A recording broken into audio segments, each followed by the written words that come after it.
Saat Bapak divonis tertular COVID-19 nih ya, apa yang pertama sekali ada dalam pikiran Bapak? Baik-baik saja. Jadi maksudnya saya sangat-sangat pede karena pada waktu itu ya. Jadi ini perhatikan perjalanan kepedean saya gitu. Nah ada pede, nanti tidak pede, nanti pede lagi. Nah itu tidak percaya diri. Nah itu kenapa pede? Karena based on statistik. Jadi sebelum terjadi kena itu saya mempelajari statistik. Oh, kalau below 50 terus kemudian itu 99,sekian% sehat. Apalagi kalau istilahnya tidak ada penyakit bawaan begitu ya. Saya kan tidak ada penyakit bawaan. Begitu kurang minum, saya mulai begitu saya menggigil saya ngebel lagi. Harus air hangat. Nah ini. Jadi kalau saya ditanya, pertanyaan saya begini, ini ilmiah, tabayun boleh buka ayo data ilmiah. Kalau obat belum tentu, masih di dalam riset. PCO masih belum tentu. Minyak kayu putih katanya masih belum tentu semuanya. Tapi pertanyaan saya, obat ada efek negatifnya? Ada macam-macam. Tapi kalau air putih ada efek negatifnya? Ada kalau terlalu banyak. Nah sekarang gini, berapa saya tanya sama teman-teman, berapa ukuran air putih? 8 gelas. Salah, 8 gelas loki atau 8 gelas 1 liter. Yang benar tuh sesuai dengan berat badan. Kok Anda beratnya 100 kilo, binaraga minumnya 8 gelas loki, ya salah. Pak, ya 250 cc, tetap kurang. 100 kilo, 8 gelas, 250 cc tetap kurang. Baca buku, itu di Dr. F. Beckman Hellick, itu jadi dia ngomong begini, bahwa manusia itu butuh air. Air berapa? Minimal 30 cc per kilogram berat badan. Saya misalnya bobot 80 kilo dengan tinggi 183. Bukan 8 gelas, yang benar 2,4 liter, 30 cc kali kilogram per berat badan. Pertanyaan saya, betul nggak kalau kurang air, ayo para dokter, para ilmuwan, kalau kurang air 4% Anda lemes, kurang 7% Anda sakit. Ayo mari kita buka, cari data, cari buku boleh. Kurang 20% Anda mati. Dalam hidup ini semua boleh kurang 20%. Mati. Anda kurang 20% apapun boleh. Kurang protein, kurang kalsium, kurang oksigen 20% Anda masih hidup. Tapi kurang air 20%, you die. Pertanyaan saya, kenapa di rumah sakit tidak diwajibkan minum? Halo rumah sakit. Ini penting sekali. Kenapa tidak diwajibkan minum? Lupa tuh kan harusnya minum sadar sendiri. Tidak bisa. Saya ini tidak punya pengalaman sakit, saya diinfus. Karena diinfus saya pikir tidak perlu minum. Jadi saya merasa kondisi saya drop luar biasa karena kurang air. Nah sekarang kan sudah ada penelitian bahwa ternyata kalau yang namanya orang kena COVID itu darahnya mengental, makanya dikasih heparin, dikasih aspirin. Kenapa dikasih heparin? Suruh minum, woi. Wajibkan minum, diukurin, air hangat. Halo, please deh tolong disampaikan ke semua rumah sakit, semua orang-orang dokter-dokter, please. Karena ini ilmiah. Anda bilang kalau PCO belum terbukti obat-obat, Actemra apakah pasti saya dikasih Actemra, satu suntian 12,9 juta. Ternyata saya baca, betul itu menurunkan inflamasi. Tetapi kalau Anda kena pneumonia, kena TBC, kena itu mati loh.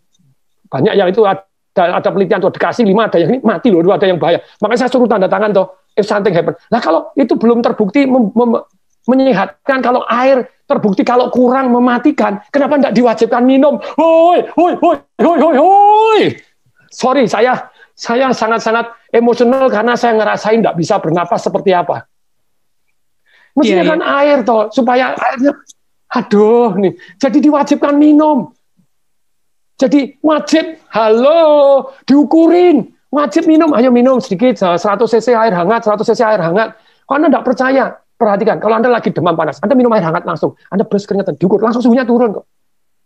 Iya. Coba, kalau ini sudah terbukti menyembuhkan, kenapa kok tidak diwajibkan? Wajibkan, boy. Saya sangat-sangat gemes ini. Semoga ini jadi viral, tidak apa-apa. Jadi amin. Diwajibkan. Jadi jangan obat doang, jangan infus doang. Kok memang kurang, harus wajib dijami. Sekian minum sudah belum, diukurin, diiniin, kasih air hangat. Nah kan tubuhnya jadi darahnya jadi mengalir lebih lancar. Terbukti. Wajibkan dong, minum. Lebih kemungkinan sehat lebih tinggi daripada Anda tidak perhatian terhadap mereka minum nggak. Ketika orang lemes, gini diinfus terus kemudian tidak minum, lah ya kasihan toh ya. Nanti dites darah tidak keluar, dianggap darahnya mengental. Setelah mengental dikasih heparin, dikasih aspirin. Aduh, suruh minum. Wajib. Minum air putih hangat ya. Air putih hangat itu yang paling penting ya, Pak Atung ya. Dan ukurannya 30 cc per kilogram berat badan. Karena tadi kalau air terbukti penting, kenapa tidak diwajibkan minum air? Pernapasan penting, kenapa tidak diwajibkan? Jadi jangan hanya obat boleh, please deh.